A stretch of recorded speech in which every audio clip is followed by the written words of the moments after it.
सबको जय मसीह की। मैं जतिन बब्बर और आप देख रहे हैं मसीह परिवार चैनल। जैसे कि आप सब जानते हैं कि मैं इस चैनल पे प्रभु के अलग अलग दासों की वीडियोस डालता हूं, तो अगर आपको हमारा चैनल अच्छा लगता है तो आप इस चैनल को ज़्यादा से ज़्यादा सब्सक्राइब जरूर करें, ताकि आप प्रभु के वचन को सुन सके। वीडियोस को ज़्यादा से ज़्यादा शेयर करें, ताकि जिन लोगों तक वचन नहीं पहुंचा उन तक भी वचन पहुंच सके। सबको जय मसीह की। एक बार मैं आपसे दोबारा कहूँगा कि इस चैनल को सब्सक्राइब जरूर करें और वीडियोस को ज़्यादा से ज़्यादा शेयर करें। जय मसीह की। आगे हम इसे और समझेंगे। तो हमारे विवेक का शुद्ध होना जरूरी है। विवेक, आपका मन, आपका हृदय, जो आपका हृदय, आपका विवेक क्या कह रहा है। विवेक मतलब आपकी आत्मा। आपको कई बार फील हो जाता है ये चीज गलत है, मुझे नहीं करनी, अंदर से आता है। फिर आपके सामने चुनाव होता है, आप करना। आपका विवेक आता है, नहीं मैं इस चीज को फैसला ना लूं, मैं ये कार्य ना करूं, मैं ये स्टेप ना लूं, मुझे ये नहीं करना चाहिए, मुझे क्षमा मांग लेनी चाहिए, मुझे माफ कर देना चाहिए, मुझे इस बात का बुरा नहीं मानना चाहिए, नहीं मुझे इससे प्रेम से बात करनी चाहिए, नहीं मुझे इसको हेल्प करनी चाहिए। कौन बताता है? आपका विवेक। कठोर विवेक भी है जो लोगों को तरस नहीं खाता, जो लोगों पर उदारता नहीं दिखाता। तो आपका विवेक है, हर एक के पास विवेक है, समझने के लिए, बुझने के लिए, फैसला लेने के लिए। आवाज है आपकी आत्मा की। आप केवल दिमाग से हर चीज को नहीं सोचते, आपके अंदर विवेक है।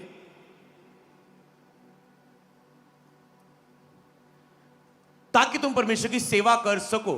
तो जब उसने आपको शुद्ध किया है, किस लिए? कि आपके और दोष ना रहे कोई पाप का, ताकि आप सेवा कर सको। तो क्या आप सेवा कर रहे हैं? क्या आप मसीह की सेवा कर रहे हैं? तो आत्मिक बलिदानों में एक काम है सेवा करना, बाद में आप उसे लिखेंगे। पर क्या आप सेवा कर रहे हैं? ये आत्मिक बलिदान है, सेवा करना। क्योंकि आत्मिक बलिदान मतलब आपको वो, आप विवेक से शुद्ध होके आप सेवा कर सके। ये एक आत्मिक सेवा है, ये एक आत्मिक बलिदान है। जब अगर आप कोई भी सेवा कर रहे हैं परमेश्वर के भवन में आके। ओके, पढ़ेंगे आगे इब्रानियों 10 की 14 से 18। क्योंकि जिसने एक ही चढ़ावे के द्वारा जिन्हें जो पवित्र किए जाते हैं सर्वदा के लिए सिद्ध कर दिया है। जिन्होंने एक ही चढ़ावे, उसने एक ही चढ़ावा दे दिया और सर्वदा के लिए सिद्ध कर दिया। कितनी बार के लिए? सदा के लिए। एक ही चढ़ावे के द्वारा चढ़ाया गया क्रूस पर, बलिदान के एक ही चढ़ावे के द्वारा सर्वदा के लिए आपको सिद्ध कर दिया है, आपको पवित्र कर दिया है। एक ही चढ़ावे के द्वारा। आपको पता, अन्य जाति लोग चढ़ावे चढ़ाते हैं। शैतान के आगे क्या चढ़ावे चढ़ाए जाते हैं? बलियां चढ़ाई जाती हैं। जो फेमस होना चाहते हैं गायकी में, म्यूजिक में, पैसे में, किसी भी चीज में, नाम काम, नाम पहचान, पैसा, दौलत, शोहरत, तो वो शैतान के आगे बलिदान चढ़ाते हैं। तो शैतान उन्हें ब्लेस करता है। शैतान कहता है बलिदान लेके आ, अपने खास का बलिदान दे। कई बार लोग अपने खास, आज के समय भी जहां लोग अभी तक अज्ञानता में हैं, अपने खास लोगों का जिन्हें वो बहुत प्यार करते बलिदान देते हैं। चाहे वो अपना पालतू कुत्ता क्यों पाला है, कोई बैल, पहले उन्हें पालेंगे, पूरा प्यार करेंगे, फिर उसका बलिदान देंगे। मतलब कोशिश करेंगे कि मैंने एक चीज को नकली सा प्यार किया, फिर उसे बलिदान किया अपने देवता के आगे, और उनका देवता उन बलिदानों को ग्रहण करता है। संसार का देवता ग्रहण करता है, शैतान ग्रहण करता है। तो आपको समझना है बलिदानों की पावर। जब संसार में अन्य जातीय लोग ब्लेस होते, वो बलिदानों को देते हैं, तो आपको समझना है आपके आत्मिक बलिदान कहां है, आत्मिक बलिदान क्या है, आप क्या क्या उसमें कर सकते हैं। तो यहां पर तो हमें पाप के लिए बलिदान होने की जरूरत नहीं। कई लोग पाप के लिए भी, मैं पापी हूं, मेरे पाप माफ हो जाए, वो कोई ना कोई बलि आज भी दे रहे हैं, अपने पाप का दोष के लिए कोई ना कोई प्रक्रिया कर रहे हैं। पर हमें देखो परमेश्वर ने कितना फ्री कर दिया कि हमें बार बार कोई पाप के दोष के लिए कोई बलि, कोई बलिदान, कोई आत्मिक बड़ी क्रिया करने, कोई बड़ा काम करने की जरूरत नहीं। बस एक संपूर्ण पूरे मन से पश्चाताप करने की जरूरत है, वो फिर से हमें क्षमा करके अपना हाथ हम पर रख देता है। हालेलुया। तो मैंने कहा जब महिमा करना तो किसी की परवाह ना करना।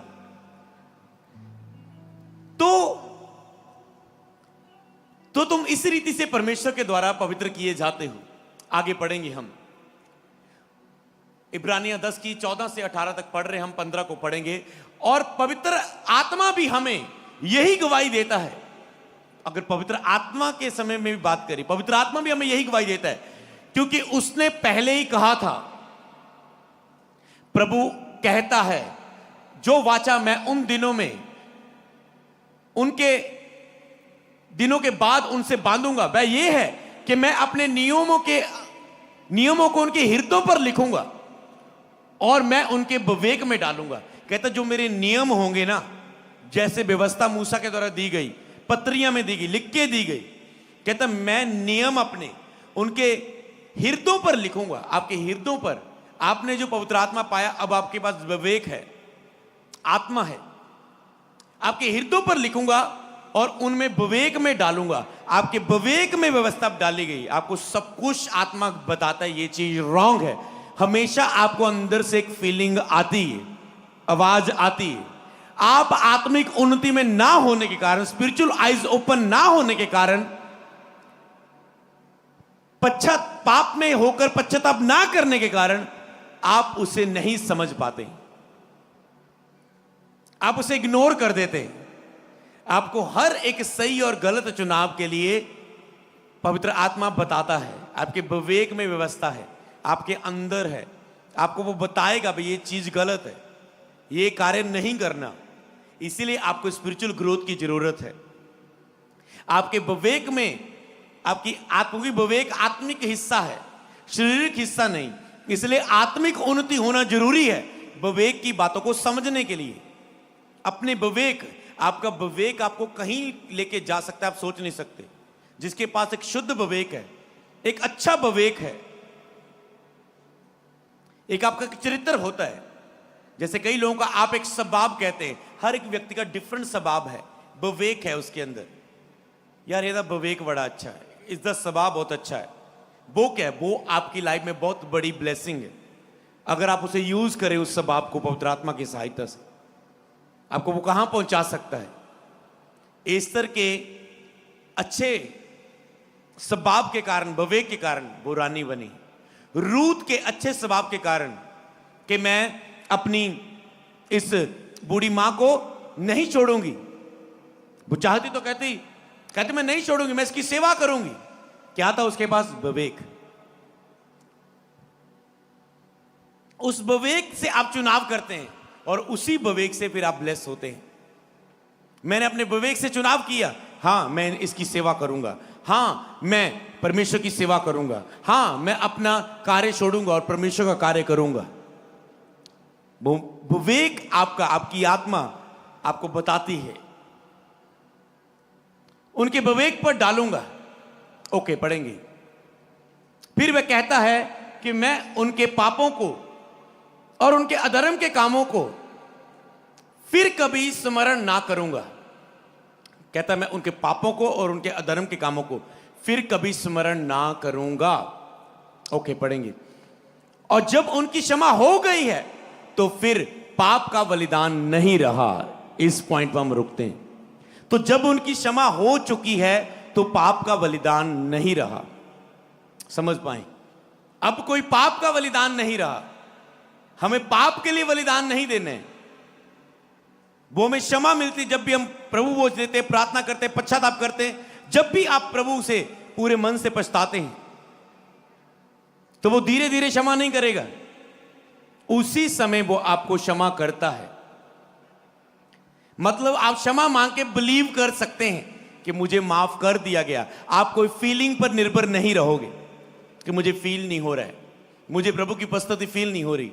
आप माफ कर दिए गए, प्रभु आपके साथ है। पर शुरुआत आपको फिर से पहले से करनी पड़ती है। फिर से आपको अपने कदम बढ़ाने पड़ते हैं परमेश्वर की ओर। फिर से वो अपनी उपस्थिति फिर दिखाता है, फिर वो अपनी सामर्थ प्रकट करता है, फिर वो अपनी महिमा को दिखाता है आपको। तो अब पाप के लिए बलिदान नहीं रहा। ओके, आगे बढ़ेंगे। इब्रानियां 10:22। तो अगर पाप के लिए वरदान नहीं रहा कोई, तो आओ हम सच्चे मन और पूरे विश्वास के साथ और विवेक का दोष दूर करने के लिए हृदय पर छिड़काव लेकर। अब हम क्या करते हैं? तो हम सच्चे मन से पूरे विश्वास के साथ विवेक के ऊपर अगर दोष है उसे दूर करने के लिए हृदय पर हम छिड़काव लेते हैं। हम अपने कहां छिड़काव लेते हैं? यीशु का लहू। क्या हम बॉडी पर छिड़कते हैं या अपने घरों पर लगाते हैं? अपने हृदय पर उसे छिड़काव लेते हैं कि यीशु का लहू। मैं इस बात को समझता हूं, यह शिक्षा क्यों जरूरी है। जब आपके ये मनों में रहती है, आपके विवेक में चले जाती है, फिर आप एक निर्दोष विवेक के साथ, क्योंकि प्रभु की आराधना करने के लिए, प्रभु को खोज करने के लिए सबसे पहले पूर्ण रूप से क्षमा किए जाने को, शुद्ध विवेक को लेना जरूरी है। पवित्र बलिदान तो ही आप लेके जाओगे। तो पवित्र बलिदान क्या है? आत्मिक बलिदान क्या है? तो आपको समझना है इसे। हालेलुया। तो वो हमने क्यों करने हैं? अगर आप इन चीजों को ना समझे, अगर कोई डाउट वाला व्यक्ति आएगा, वो बोलेगा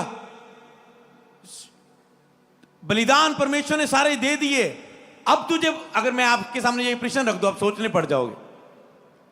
पर यीशु ने हमारे लिए बलिदान दे दिया, अब आपको रोजे रखने की क्या जरूरत है? आपको स्वयं के लिए मरने की क्या जरूरत है?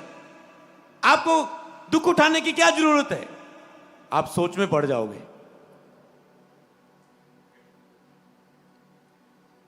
तो जो मसीह में बच्चे होते हैं उनके लिए वो समझना बहुत जरूरी होता है। आपको भी बलिदान करने की क्या जरूरत है? आपको लंबी प्रार्थना करने की जरूरत नहीं, आपको रोजे रखने की जरूरत नहीं। समझ पाए?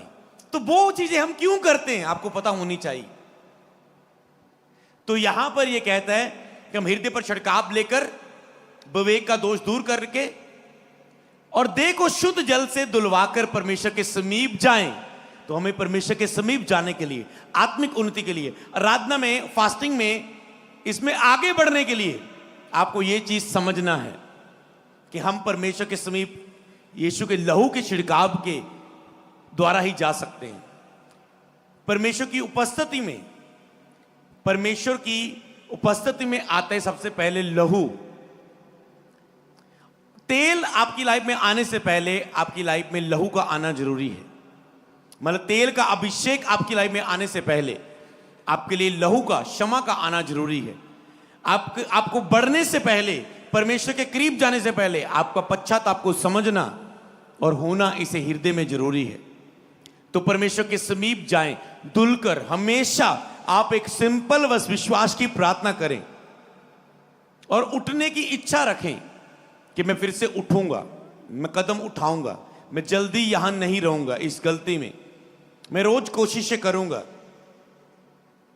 जैसे जब आप आराधना करते होते हैं, कुछ फील करके गा रहे हैं पर सबको फील नहीं होता, और वो कह रहे हैं मुझे फील नहीं हो रहा है, मुझे फील नहीं हो रहा है, मैं आराधना में कुछ आत्मिक नहीं कर पा रहा हूं। अरे याद रखो, आराधना तुम्हारे पास शरीर है, तुम्हारे पास आवाज है, तुम्हारे पास होठ है, जो है उसे प्रभु के लिए दे दो, जो नहीं है वो पवित्र आत्मा की ओर से दिया जाएगा। हालेलुया। तो आप इसे समझें कि मुझे कैसा भी हो, आप शुरुआत इसी से होती कि आप प्रभु की बस आराधना कर रहे हैं। महसूस होना ये जब आप देते हैं उसे, कि मैं समय देता हूं अपना, मैं टाइम देता हूं आराधना में अपना, आप बस गा रहे हैं, समय दे रहे हैं, महिमा कर रहे हैं और कोशिश कर रहे हैं आप उसे आत्मा में होकर उसे करें। धीरे धीरे आप अपना मन लगा रहे हैं। यही तो है प्रभु को ढूंढना और खोजना। और जैसे आप इसे कंटिन्यू करते हैं, पवित्र आत्मा वो आपकी प्रार्थनाओं में हाजिर हो जाता है। और धीरे धीरे आत्मा में प्रार्थना, रियल जो सबसे स्ट्रॉन्ग पावरफुल प्रेयर है वो है आत्मा में प्रार्थना करना। और फिर आपकी आत्मा से और आत्मा में प्रार्थना होने लग जाती है। ओके, परमेश्वर के समीप जाएं, आगे पढ़ेंगे। इब्रानियां 12:1। इस कारण कि जब गवाहों को ऐसा बड़ा बादल हमें घेरे हुए, तो हर एक रोकने वाली वस्तु, उलझाने वाले पाप को दूर करके वह दौड़ जिसे हमें दौड़ना है, धीरज से दौड़े। उलझाने वाला पाप, इसीलिए आपको यह वचन दिया जा रहा है कि पाप आपको उलझाता है। तो आओ हम दृढ़ होकर, कहता है, आगे बढ़े और सारे दोष, विवेक के ऊपर दोष को दूर करके, विवेक के ऊपर दोष आपको बरमाता है, उलझाने वाला पाप आपको बरमाता है। तो आपको समझना है, मेरे पापों के लिए बलिदान हो चुका है।